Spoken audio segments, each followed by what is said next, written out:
Lisa LaBelle, everyone!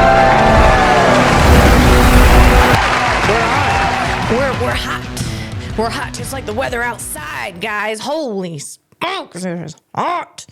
It is freaking hot. What's up, all you fuzzy peaches?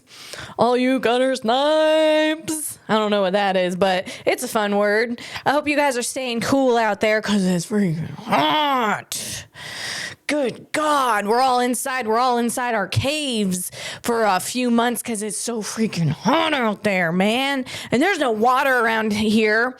There's no safe water around here. That's what I'm saying. Not around Georgia. You got the lakes. That's got those flesh-eating amoebas. Don't be getting a scratch on your knee.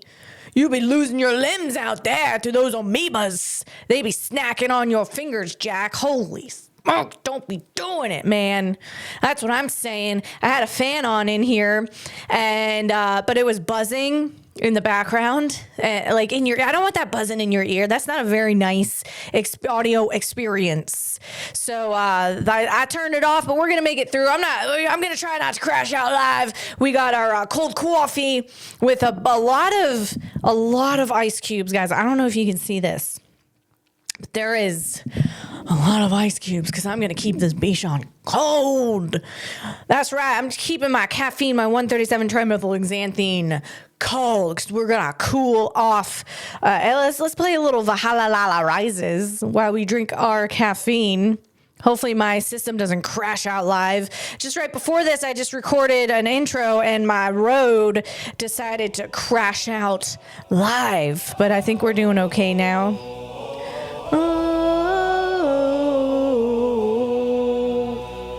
Warriors rise from frost and fire, blood and bone are funeral choir.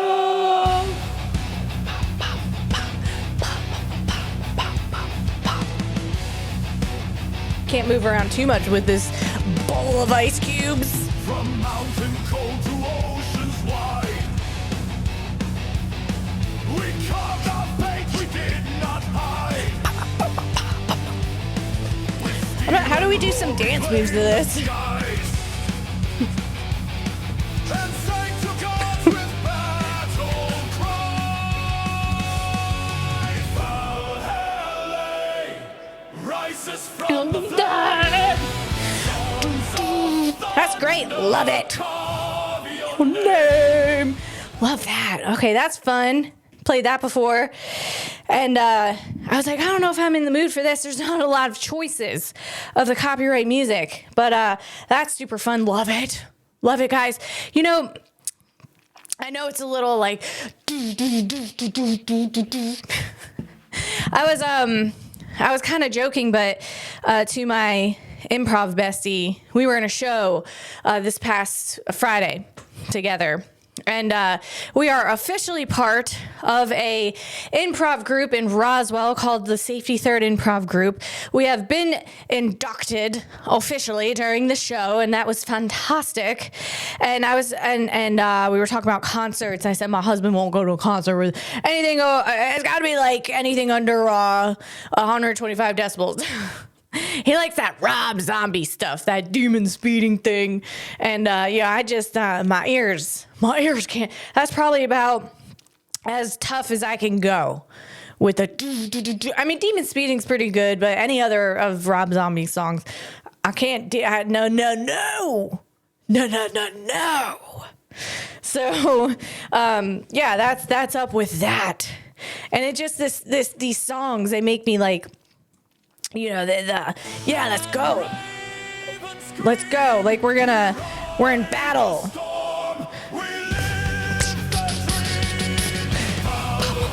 Guys, this is number 61 of a I didn't realize last podcast was number 60. This is 61. That's right. We're going, guys. We're getting on down the road. We're getting to a hundo. That's what we're doing. Let's go. That's what this music is. Let's go. What, you gonna cry? You gonna cry? No. What, you gonna cry? You don't. Is that? You don't have 100 billion views. What, you think you're gonna get that right off the bat? Huh? What are you, little little bitch attitude. That's what that is. You got to keep going, man. And that's my stance. I'm not saying it's right. I do appreciate. I am in a text with some of the ladies in improv. It's a group text of all the ladies, and they're like really good at processing their emotions, and like I totally respect that. They go to therapy and things like that, and and they're like good at like, yeah, you feel your emotion, you process it, and like I felt like I never. Sometimes, I just felt I just never had that. I haven't really found. Well, I have found a fellow soul. Is my longtime high school friend. She's really cool and chill, and I've never like had the thing like you process. I'm just like you take that and you smush it down. You don't think about it. Don't you freaking smush it down. You get out there on the road because you think about it too much. You get depressed. So you take that big old D and you shove it. You shove it where the sun don't shine. That's what I'm saying. You get on down the road. Because to me, thinking about it or thinking about whatever that stuff is, it doesn't help. But going and doing something and getting progress and getting better at something, that's what helps my soul. That is the food for my soul, and that's what works for me. And that sort of military mindset, like, let's freaking go, man. What are you, a bitch? What are you, a bitch? We're gonna sit over there and cry like a bitch. Maybe for like 5 minutes, but then I'm gonna get up. I'm gonna get on down the road. All right. So that's I got off on that because of this song. What else is going on, guys? Let's see. All right, we're warming up. We're warming up over here, but that's all right. It's okay. We're warming up a little bit. It's okay. We're doing it. Guys, I gotta say, there's some stuff going on, like dark matter. We can't see it, but we know it's there. And that's what people say about me. Sometimes, because I'm just like, especially around really tall people, they don't even see me coming. I'm just like pitter patter, jumping beam. Sometimes I'll stand next to a really tall person and just jump like this, just to make sure out of their periffs. Hopefully they got some good periffs. They see something, they see something, some activity. Doink, doink, doink, doink. Like, don't be running over, don't be turning to your left. Don't be doing a hard left turn because I'm right there, all right? Don't be doing that. But, that's what some people say about me. We know we can't see it, but we know she's there. That's what's going on. And the Earth's magnetic field, this is such a cool video on X. I follow this account, Earth. It's just called Earth. So let's see, is my computer going? My computer might be hot too. So the internal fan, come on, let's go, internal fan. Whew, cool off. Come on, work for mama. Come on, guys, we got a podcast to do. The little thing is spinning. All right, I think we got it up. Let's see if there's any sound on here. It's a very, very quick video, like 5 seconds. And, okay. It's so cool. Okay, no sound. It's really cool. Here we go. The invisible to our eyes, a nonstop stream of charged particles pours from the sun every second, known as the solar wind. It races across the solar system, but before it can reach Earth's surface, our planet's magnetic field deflects most of it, acting as an invisible shield. That's what's happening every day, guys. Like, the magnetic field of Earth is out there like Valhalla rises, just like I got you. I got you, Earth. I got you, little Earth. We got you. And it's just constantly being hit with all this crazy activity. There's like boom, boom, boom, doink, doink, doink. So what I say is, I might not be one of these women who are like, processing emotions. Like I said, I respect the people, but that to me is like processing emotions. You should talk about your feelings. Like, no, I think I got Earth magnetic energy. Like Earth, that's what's going on. The Earth's magnetic stream, the Earth's magnetic field. Energy. That's what I'm saying. I have Earth magnetic field energy. All right. You see all these things flowing at you, and you just deflect. We're deflecting. That's what we're doing. I got that energy, and that's good. That's great. I think that's perfect because I think the Earth is all like physics. We're all like connected through like physics and like string stuff, like interstellar tesseract things, and so I got that energy. That's what's going on. And the Earth's magnetic field is working for us like an indentured servant.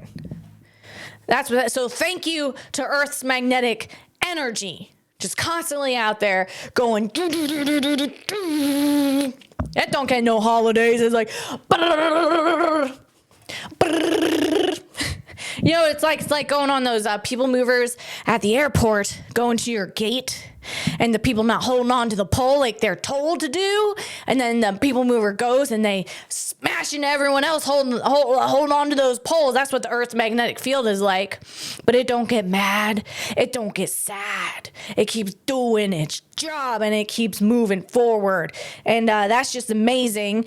Earth, it's just like crazy to think that this threat is constantly coming towards us as planet Earth, and it's like a little hole in the magnetic field or like a little blip could probably be pretty bad. That's why there's like this threat out there. It's like, holy smokes, we're just, woo. Meanwhile, we're here on planet Earth. We're trying out our 3 pickleball paddles that we got from Amazon. We're trying them out for the grip. I think this one has a good grip, but this one feels a little cheap. It's not your grip, Preston. It's your stance. Also, you just suck. That's what's going on planet Earth. We're thinking it's our grip. We're thinking if we get a new paddle, we can perform better. But really, you didn't really work on any of the fundamentals, and you suck at it. So, people are like, oh, don't accept that. No, you should accept that and then get better. That's what I'm saying. Don't accept that. Here's a trophy. Here's a trophy. Don't accept that. Here's a trophy. No. We are going to accept it, and we're going to get better. That's what I'm saying. All right. Moving on. Oh, if my computer doesn't overheat. Oh, come on, baby. Come on, baby. Get some wind towards you. It's been acting up a little lately. Okay, here we go. Come on, Apple. Jeez, criminelli. What else is going on? I think Manhattan is just a simulation. That's what I think. Just all of Manhattan. Just a total simulation. And also in our cities, I think we should have those crow stations where the crows can get food. If they pick up trash and they insert trash, they get food. And we should do that. Because the crows, it's a great way for crows to get food. And crows like working. So I think, I just love crows. I want to become Crow's friend. That's what it's called, Crow's friend. I was watching Diners, Drives, and Dives. Did I get that right? The Triple D. I'm Guy Fieri. We're rolling out. I'm Guy Fieri. We're rolling out. And I was watching that yesterday. That's the Sunday watch. That's when my husband and I, when we're in the kitchen doing we're doing the dishes together because my husband helps out with everything. And we're doing those together, and we will put some Triple D on. And, I was thinking, like, man, that stuff, those places look great. And then I thought of Cat's Deli. Cat's Deli was not on there, but on the episode we were watching anyway. But and I don't know if Guy Fieri went to Cat's Deli, but Cat's Deli is like that very famous place in New York City where you get just a lot of meat, just a meat sandwich. They were making sandwiches on Triple D, and then my husband's like, it's really hard to eat a sandwich that you can't even put your whole mouth on. If you can't put your whole mouth on a sandwich, it's not a sandwich. You gotta end up pulling it apart, and that's not a sandwich experience. That just becomes a whole nother experience, and not preferred. Not for me, not for my husband. We want a sandwich you can eat. And then I'm like, oh, Cat's Deli, man. They got those they got, oh my God, like the roast beef. And I've never been there. I've just seen the clips. And then I thought, oh man, I think Joe Rogan has mentioned Cat's Deli, that he goes there when he goes to New York City. I'm like, so it must be good. And my husband's like, is it? And I said, you know what? My husband run me, like my dad was saying, it's all relative. When people are like, that's a really great coffee place. And then you try it, you're like, that's not great. And the relative part of Cat's Deli and like a celebrity is that a celebrity they're not going to be waiting in line. They're not going to be waiting in that 2-hour line to get a roast beef sandwich. All right. So they're just going to go in, they're going to get their sandwich, and it's going to be great. Now, if they were waiting in 2 hours and then had the sandwich, was it worth the 2-hour wait? That's what I want to know. That's what I want to know, guys. So you can't trust someone. I mean, you can't, I don't think you can trust a famous person's, oh, it's really great. Is it though? Because you didn't have to wait. You didn't have to wait for it. So if you had to wait for it, would it be like, anyway, now I'm just like looping around. We're in a closed loop system now. I'm going to get out of that. We're in a closed loop system like the data centers. We're just going to get on out that beach. Speaking of data centers, guys, like I have got to tell you, I've heard so many people, they're like, data centers are bad, data center. I'm like, okay, great. Tell me how a data center is constructed. Tell me how it's constructed. That's fine. I'm listening to you. You say it's bad. That's fine. Let me hear your viewpoint. They have no clue how a data center is constructed. Then I'm like, hey, it's a closed loop system. It uses about as much water as 2 In-N-Out burgers. If you're not familiar with In-N-Out burgers, it's on the West Coast. It's really freaking amazing. If you go there, get animal style if you like onions and such. Anyway, so maybe like 2 Burger Kings, that's the amount. Golf courses. No one's talking about golf courses. Oh, because everyone likes playing golf. We like playing golf. We're not going to complain about all of the water a golf course uses. That's not a closed loop system. A closed loop system is in your car, guys. Your car's not using up all of the water outside of it. It's a closed loop system. All closed loop systems. That's what these data centers are. So the argument that they use water is completely and utterly moronic. That's what I'm saying. All right. And so here's the thing also with it is whatever information you're being fed, where are you considering your source?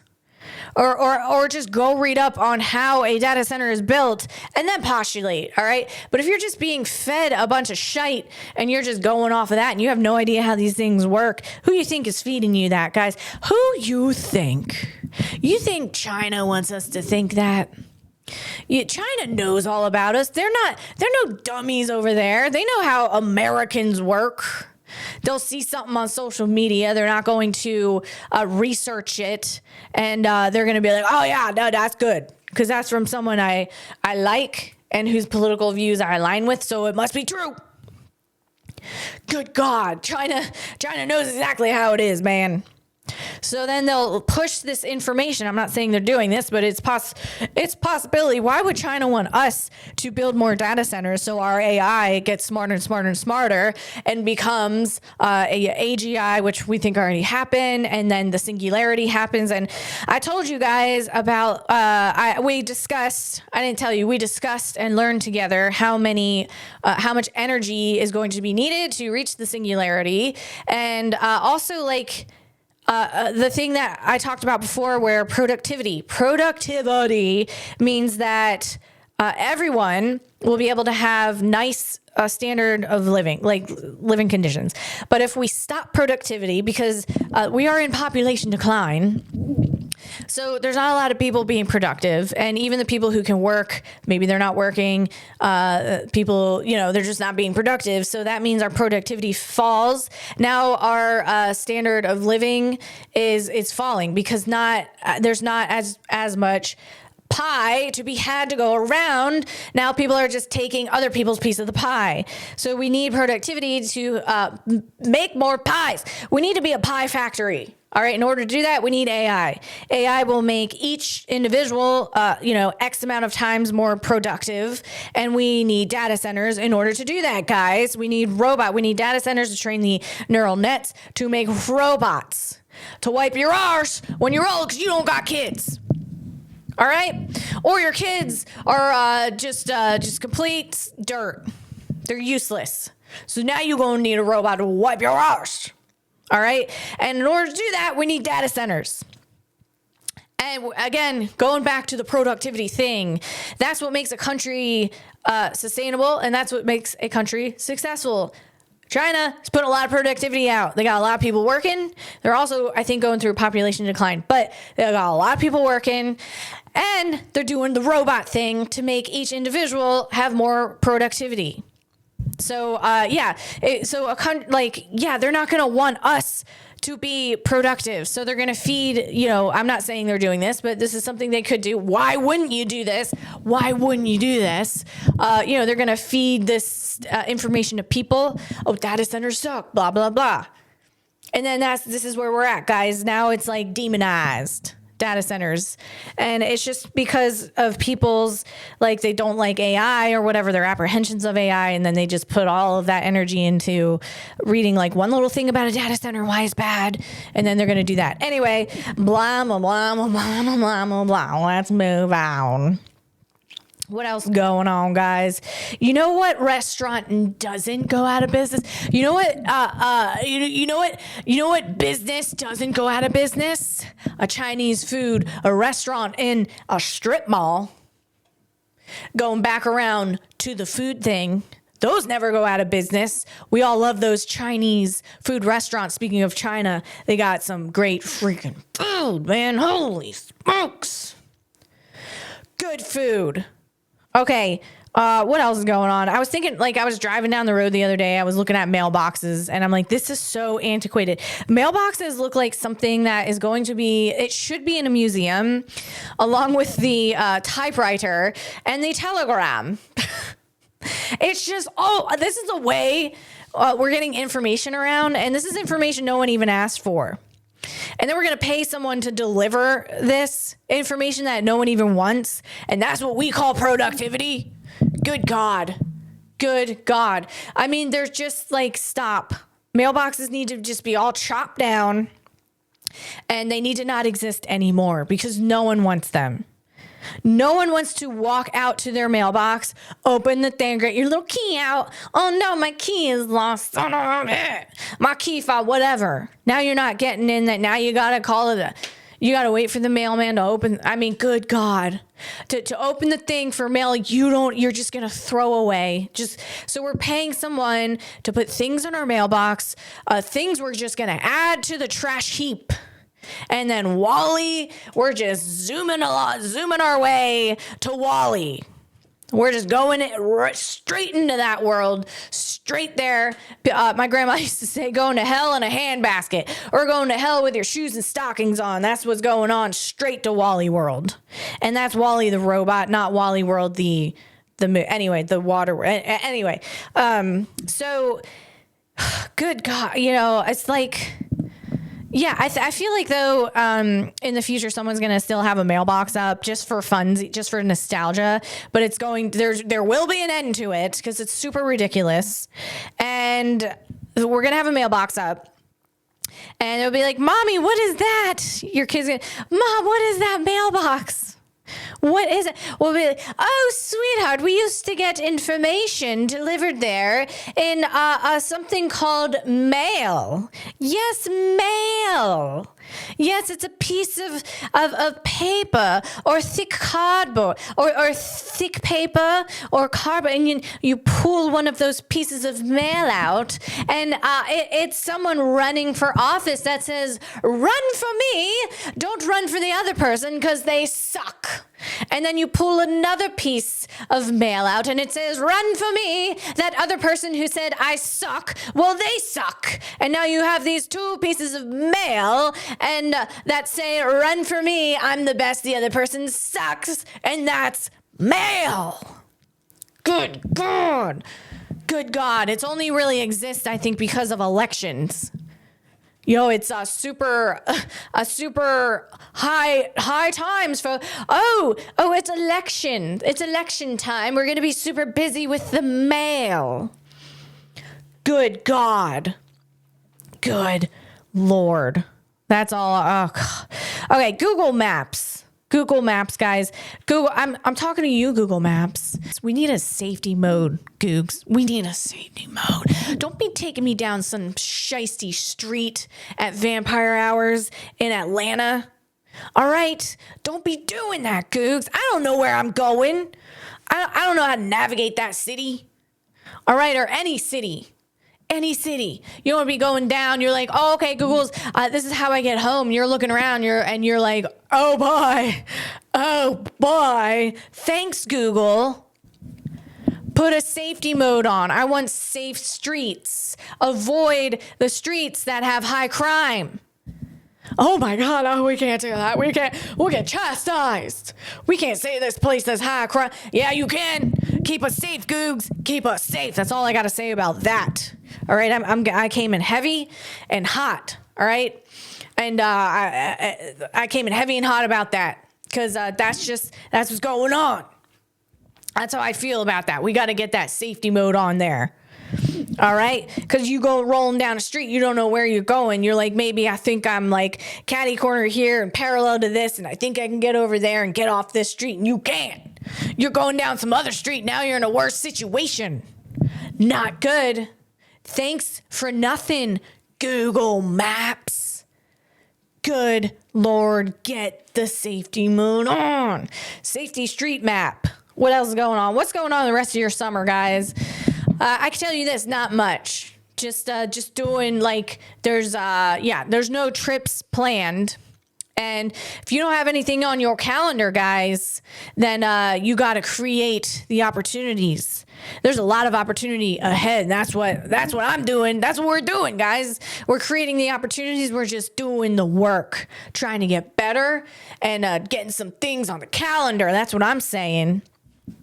So let's drink. You know, before we drink coffee, I don't think I mentioned this last time.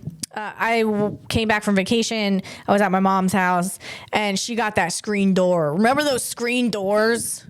It was the slider, and the slider door. It's like if it has a handle, you're gonna look at the hand, but if it's a slider, you almost like forget it's there, and then boom, boom. It was like this. Boing, boing, boing, boing, boing, boom. You kind of, boom, right into the screen door. Boom. Now you got like screen print on your forehead. Your nose feels a little messed up. Your hand got a little brush burn from rolling up the screen. I mean, anyone remember those screen doors? Good God. They're a hazard, man. Especially if you like walk through and you go right off the balcony. That could have been a possibility, but thankfully the screen door did stop me. That's some typical beta behavior. That's beta particle behavior. That's what I did. Typical beta particle behavior. And that beta particle, guys, they're fast. They're high energy. That's me. Fast, high energy. They can easily break through the skin and paper thin, like paper that's thin. Except they can be completely stopped in their tracks by a single flimsy sheet of aluminum foil. And my aluminum foil was the screen door. So beta particle behavior. That's where we're at. What else is going on, guys? We're gonna drink some more coffee, get a little more Valhalla rise. If computer wants to not freeze on me, good God, we're here. We'll just fan this one. I'm not gonna turn that fan on because I don't want that in your ears. You know, that buzzing sound. That's not great. It's not great. So let's drink some more coffee. There we go.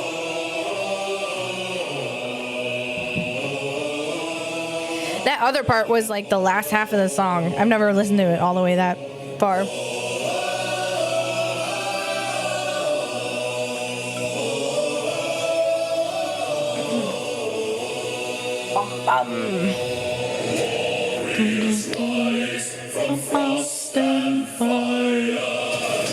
Okay,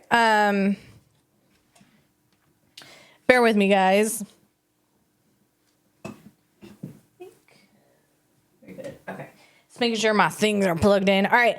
I'm going to do something a little different. I'm going to start doing here. I get a lot of questions, those DMs about lifestyle things like, what do you use on your hair? What equipment do you use to work out? What do you eat? What kind of supplements do you take? What kind of toothpaste do you use? Things like that. And I'm going to start sharing those things with you guys. And I will put links into my YouTube channels. And I'll also put links on my clips. It's going to be Linktree. I've done Linktree. I had to research this. Linktree is legit. That's what Grok said. So I did the Linktree thing. And guys, I usually in the Amazon links, I will only buy directly from the seller. I don't do third parties, but if there is a link on there, which the supplements I'm going to share, not today, but I'll share them in a later episode, it will be from a third party because it's pure encapsulations, and I don't think they sell direct on Amazon, but I'm not able to link direct through them with the affiliate thing. So yeah, so I'll start sharing what's going on because I researched the bejesus out of, I'd say, 99% of anything that goes on or inside this body or any kind of products I use. So I'll tell you what's going on here. And one thing that I've been researching a lot is products that have SLS in it.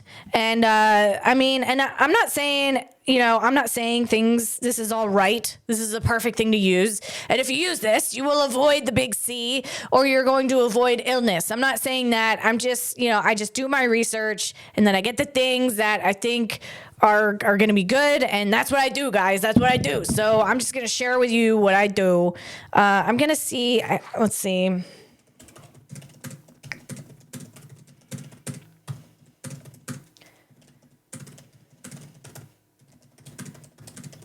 Okay, I'm researching SLS because I know it's in a lot of products, meaning soap products. It's in toothpaste, SLS. It's in laundry detergent. It's in your dish detergent. And it's sodium lauryl sulfate. It is a surfactant. Didn't pronounce that right. It is a cleaning and foaming agent. So it's the exact same ingredient that makes your shampoo, body wash, and dish soap bubble up. In toothpaste, companies use it primarily to create familiar sudsy texture.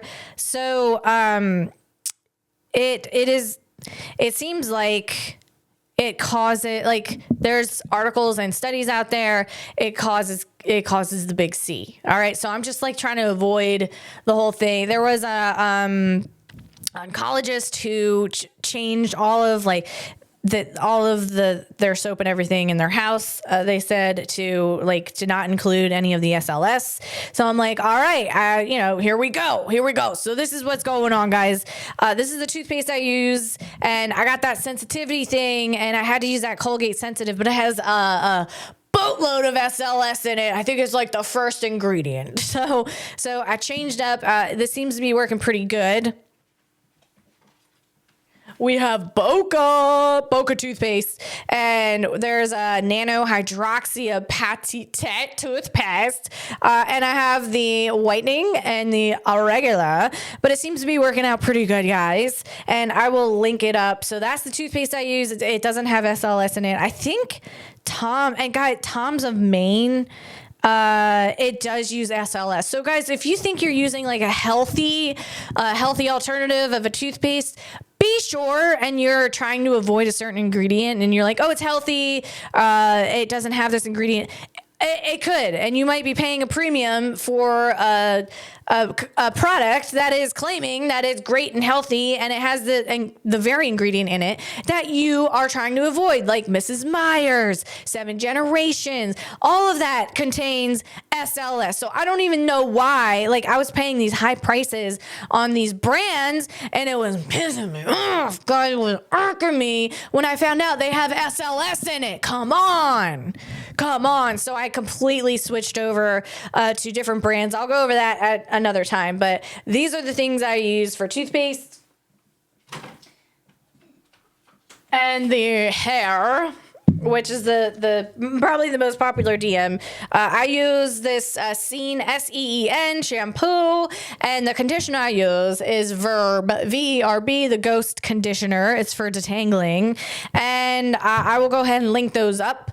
And the thing with shampoo is, my main thing is the SLS. I don't want SLS in it or any other the harsh chemicals. Now I do go with fragrance. The Seen does have a fragrance free, which is great. But fragrance is an irritant, and it's not great. You know, it's not a great thing. So I'm just gonna be like upfront with you guys. Like, it's not total. I'm not gonna go all totally, balls to the walls, because like you would hope that this stuff is working, but you don't know. We don't know. So you just do what you think is what you want to do and what you think is gonna help you to the extent of it. But I don't go crazy with all of it. All right, and then the last thing is diet. Oh my God, guys. I got almost every single flavor of this. Well, the flavor you don't see here is chicken and waffles. These are wild chips, wild protein chips, and the chicken and waffles will blow your freaking mind out your butt, man. Oh my God, it is amazing. So I switched over to these chips because I was starting to do a little gaining of the weight there, and I didn't like it. And if you don't like it and you don't want to gain the weight, then you got to change your ways, guys. You got to change your ways. And I was eating from the ground up. They are cauliflower pretzels, but they are uber high in carbs. I never did the carb thing before, but I was doing a low fat thing. I wasn't caring about the carbs, but now you get to a certain age, you got to care about a lot of things. So I'm going low carb now, low carb, high protein. That's what these chips are. And the calories aren't bad at all. 160 in a serving. I do measure my food out because I could finish one of these bags.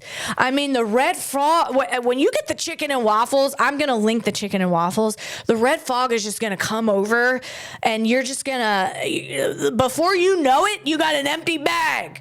You started off with one chip, and now you got an empty bag, man. It's just crazy. So that red fog, it will hit you with these. But that's why I'm doing these. Now, it has oils in it. I'm not a big fan of that, guys. I'm going to be perfectly honest with you guys. It's got the, what have we got? Sunflower oil. Not great. That's not great. I don't think oil like that is great, So that's the products we got, and I wanted to share that with you guys because I get so many DMs about it. So here we go. I'm just gonna, and if you're not interested in that part of it, just go ahead and do a little fast forward of it. That's all you gotta do. So let's see. Moving on. We have. Oh, this is so exciting. I do want to mention. So Optimus. Tesla's Optimus. Let me see what this is. Is this Elon talking about Optimus being a doctor, I think? Excuse me. Okay, the post, forget Optimus doing laundry for a second. Elon is talking about healthcare. The smartest medical knowledge on Earth still needs hands. Optimus could change that. High dexterity, high intelligence, physical help at scale. The richest person on earth still cannot put the best doctor in every room. Yeah, I mean, it's the truth. Good doctors are few and far between, and people who don't have the funds to go private to do like those what are they called? They're concierge doctors. I mean, the thing is, like, most people can't afford healthcare anyway. And the concierge, honestly, is like either maybe cheaper than healthcare at this point. Like, we have a high freaking deductible, and I know we're not the only ones in the world, in America. A lot of people do. And so sometimes you find it cheaper to go self-pay or to a concierge, and that's where we're at. And, that's where we're at, guys. But even then, if you don't got ukus, like if you're not famous and you're not super ultra wealthy, like it's hard to come by really good doctors in mainstream. And I've been fortunate enough to come by 2 out of all the experiences I've shared with you guys, the endometriosis, and that my path to finding a solution to that. That wasn't, let's just do a full-blown hysterectomy. Yeah, that will help. Dude, what the frick, man? Come on. So anyway, to find an ultra good doctor, ultra good. That's what. Yeah, ultra good. It's like few and far between. So when we have Optimus as a doctor, Optimus who has no skin in the game, the only thing Optimus is going, the only focus of Optimus is not to how many pharmaceuticals can we sell and how much commish can I get. The Optimus doesn't get tired. It has your best interest at heart, and the only thing it's focused on is being right, is eliminating error. So if someone told me you can go to an Optimus doctor versus one of these human doctors that is steering you wrong, you're still walking away from there depressed, and you spent all this money and all this time with this human being that treated you like a freaking robot, by the way. These doctors are, I don't want to get replaced by a robot. Well, you treat us like one. You treat us all like robots anyway. You don't even treat us like human beings. You go to, good God. Anyway, I'm coming in hot today, guys. I'm feisty. I got that feisty energy today. Let's go. So I would choose Optimus as a doctor over a human doctor any day. Give me Optimus. I'm going to go there. Even private, it'll be like private clinic, probably a lot cheaper than a human mainstream clinic. I'm going to predict that it's going to be a lot cheaper to go to an Optimus doctor clinic than one of these mainstream clinics that you have to go through healthcare, because it's a robot, man. It's not a human being. So yeah, it's going to be like very affordable for everybody. And the whole error elimination is Optimus's goal, and that's not human doctor. That's not every human doctor's goal. That's it's super hard to find a doctor that is actually their goal. It is wild. So anyway, that's what's going on. What else is going on? We have Figure is pulling a cart at the BMW factory, and Figure, that's Brett Adcock over there. And this is really incredible. This footage just came out. They just released this video not too long ago, I think this week or last week. So it's very new. And by the way, guys, Figure has been around since 2022, May of 2022. They haven't been around for a very long time. And the progress that Brett Adcock has done is lightning. No, it's like speed of light. It's speed of light, exponential. It's exponential growth at this point, like AI. It's mind blowing. So let's see. We have, let's not freeze up, guys. Let's not freeze up. Here we go. This is, wow. Okay. Figure.3 has arrived at BMW. So we're going to see a bunch of figures here at BMW. They're all on their little charging stations. Oh, we got one on the move.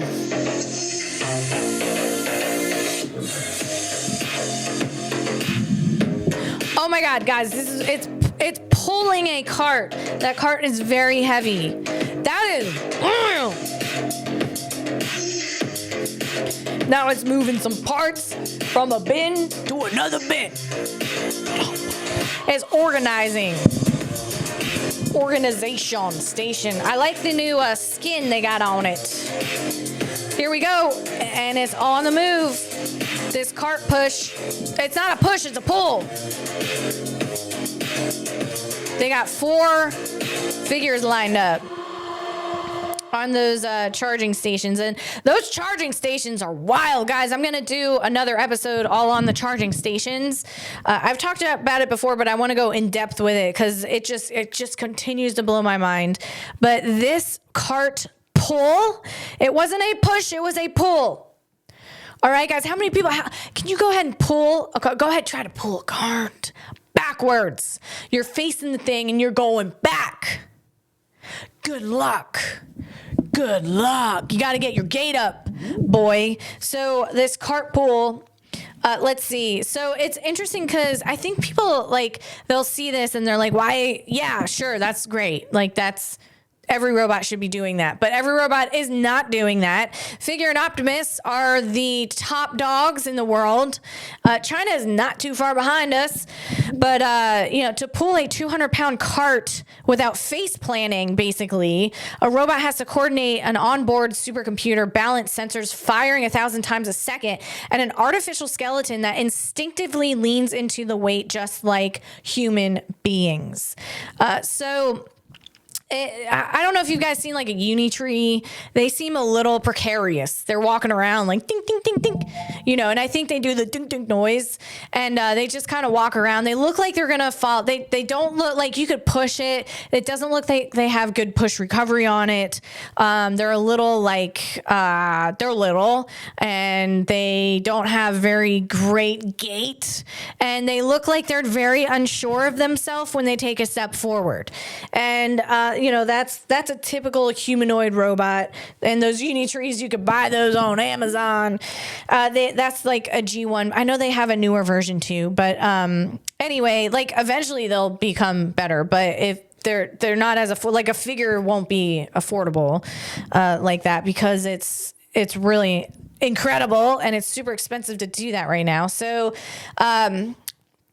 we're doing a budget-friendly or research-focused robot rely heavily on quasi-static walking or model predictive control MPC. That's this Unitree behavior.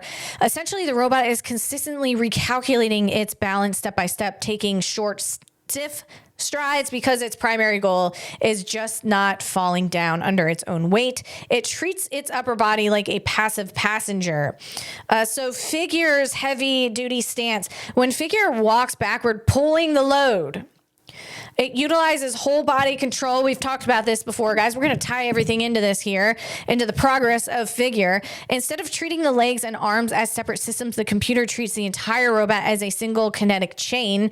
To pull a heavy cart, it deliberately shifts its center of mass. That's COM.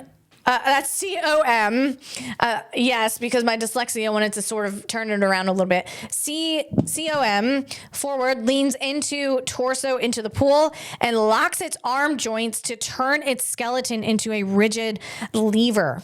You say lever, I say lever.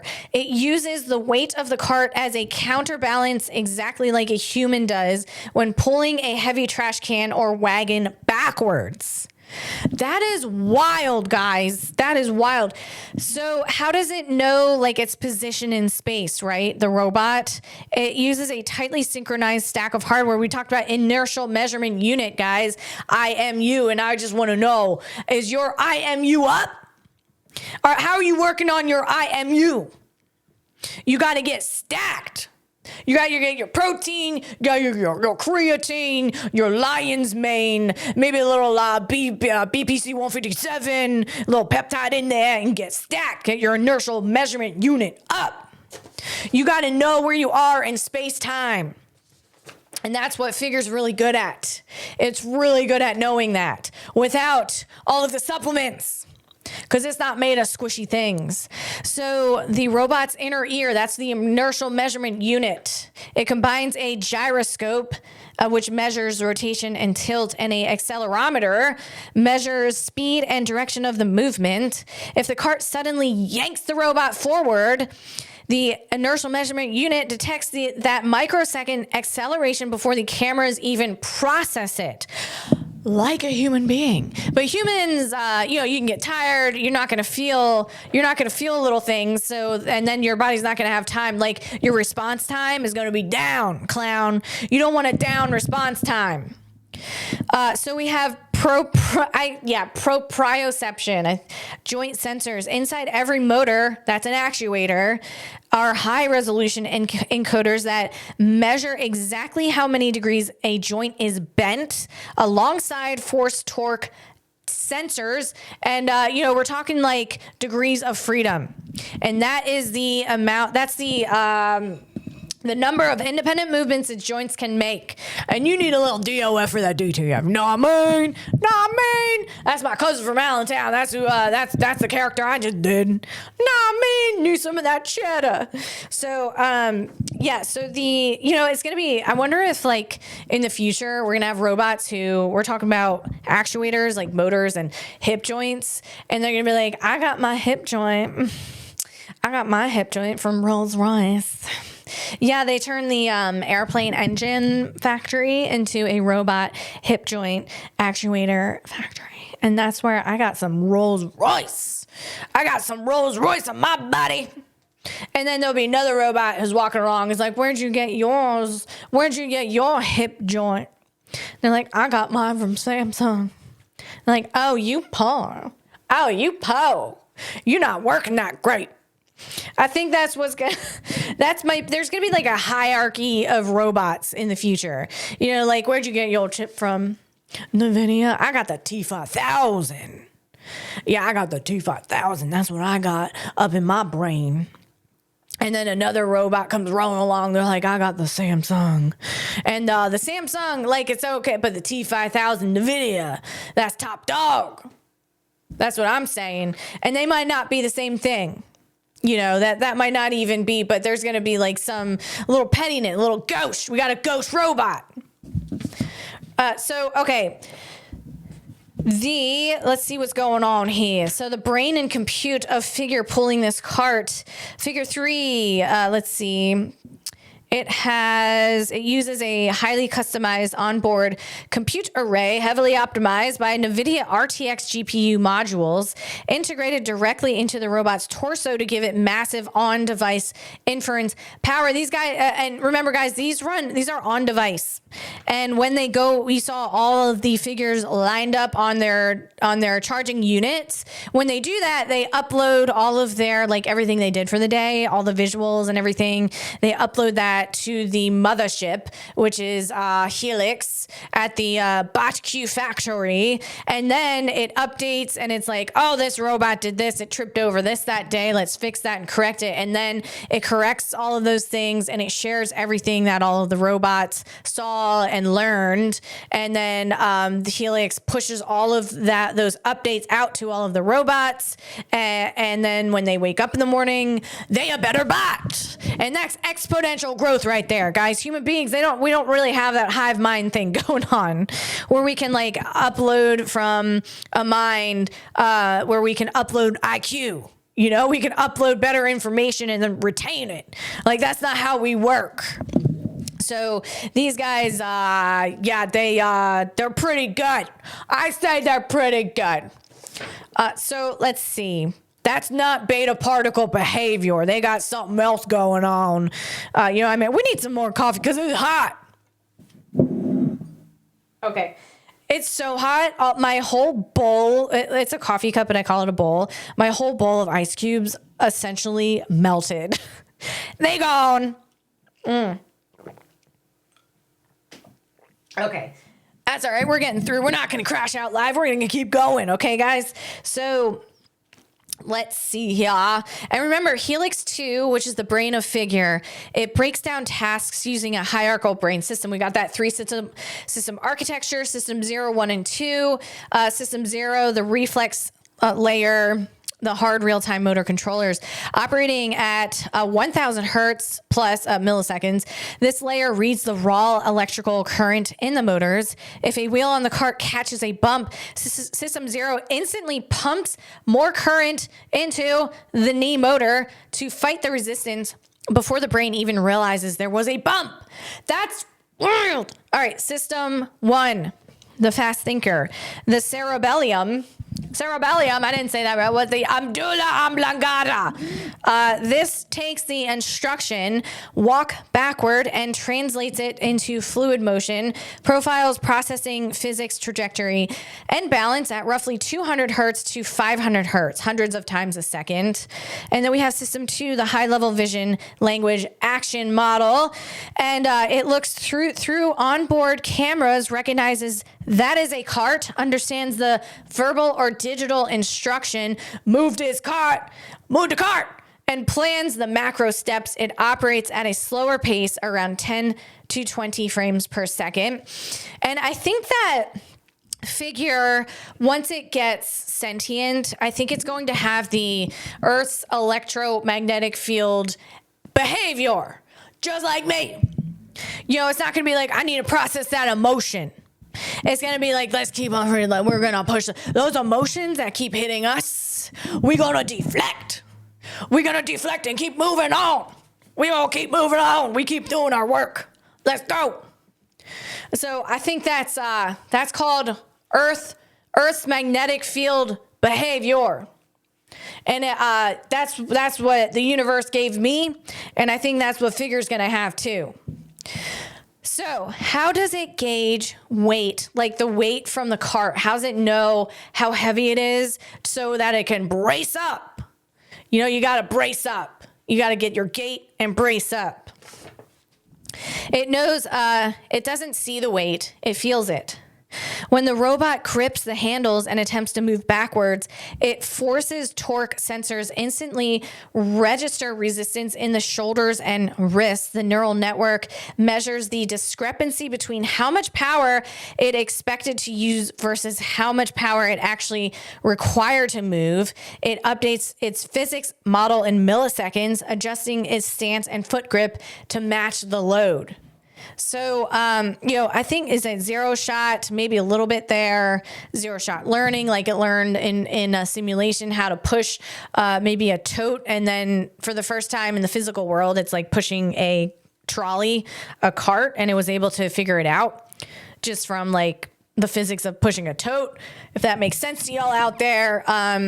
So the robots spend millions of virtual hours in photorealistic physics simulators. It practices pulling virtual carts of random weights with varying wheel friction. Let's see. Human operators wear VR suits and haptic gloves to manually guide physical prototype robots through the task. The robot captures this data, learning the subtle nuances of human joint positioning during heavy lifting. So that's kind of like how it was learned. So it is a generalized skill, not completely zero shot. Zero shot is doing something completely novel without ever practicing a similar task. So it's generalized skill because it practiced pulling a wide variety of simulated objects under heavy reinforcement learning. When it encounters a specific 200-pound BMW cart in real life, it can generalize its training to smoothly execute the task on the first try. I'm not saying that cart was 200 pounds, but it's not. Maybe it's not 200 pounds. That's all I'm saying. That's what I'm saying. Let's see. And speaking of like gyroscopes and accelerometers and initial measurement units, inertial measurement units. Good God, that took a little while. Good God, we need to re-up on the caffeine. Let's take a look at this, and then this will be the last thing that we look at. Now, this is a Chinese company. You guys know I don't really like debuting the Chinese companies, but this is really impressive. It's a robodog, and it does a flip in the air. And to me, it's like, how does it know? Because robots, they don't know gravity. They don't know gravity. They were trained in simulation. They can't feel the ground per se. They don't got feelers like human beings do. So they need something to tell them which way is up and down. And if they're doing a flip in the air, like a cat flip, You know, a cat gets scared, do a flip off the bed. It do a total, like, if you were judging that cat on gymnastics, it'd be perfect. So, but it's got to know like where it's at in space time. And so they use like a gyroscope. Definitely. The gyroscope is the unsung hero of the entire operation. It's exactly how the robot tracks its orientation in 3D space to know which side is up or down.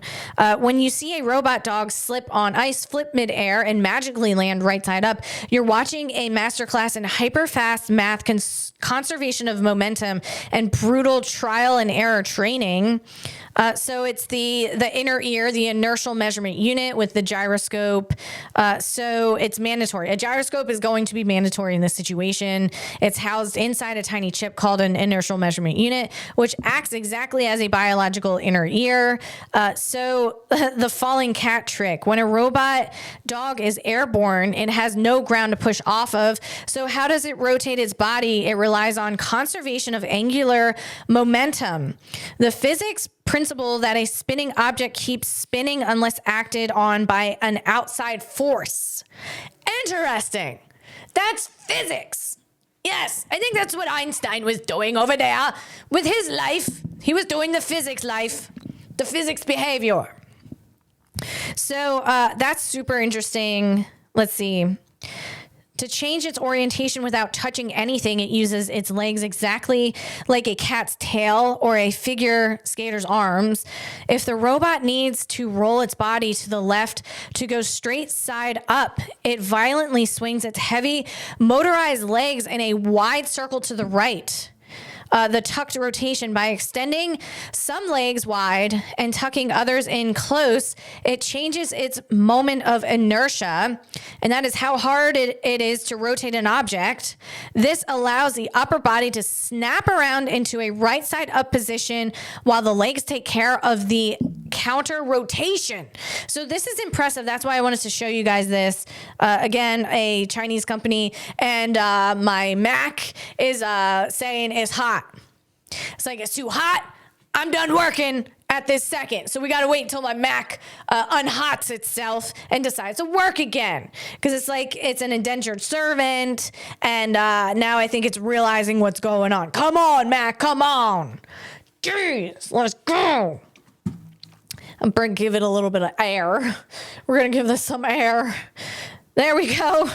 Now it's working. Okay, so here we go. I mean, this thing is wild. These robo dogs. Let's give it a minute. I got to get the sound on this bichon.